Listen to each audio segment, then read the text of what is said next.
ketidakharmonisan rumah tangga itu karena dua sebab.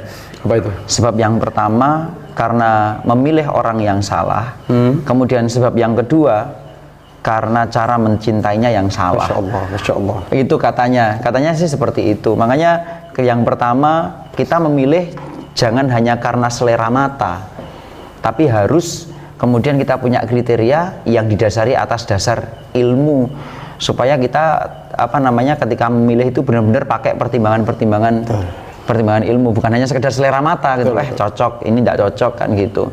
Kemudian yang kedua, kata beliau, ketidakharmonisan itu karena cara mencintainya yang salah. Boleh jadi kita milihnya orang tepat, tapi karena kekurangan ilmu, nggak belajar, akhirnya cara mencintai suami atau cara mencintai istrinya dengan cara yang salah. Menarik. Jadi seperti gini Mas Yedi.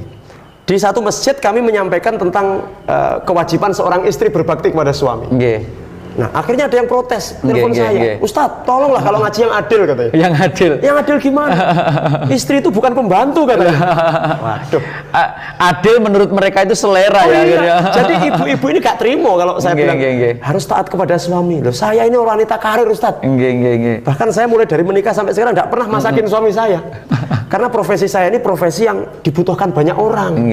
Nah, kalau saya masak nanti orang yang membutuhkan saya bagaimana Ustadz? Jadi, terus gimana kalau seperti itu? Ya, kalau seperti itu ya menikah lagi aja. Ya enggak, ya harus pengertian Mas Yedi. Harus pengertian. Artinya kadang-kadang begini Mas Yedi. Ada seorang istri itu yang berprofesi dokter umpamanya.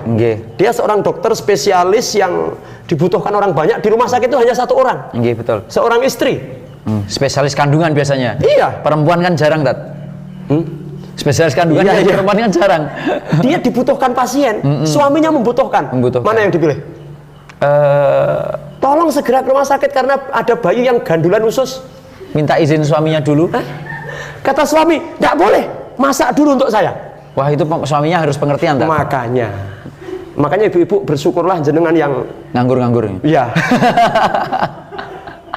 Bukan nganggur, fokus untuk berbakti kepada suami. Pak Putiti apa yang jotos ya aku bisa. Ya Allah.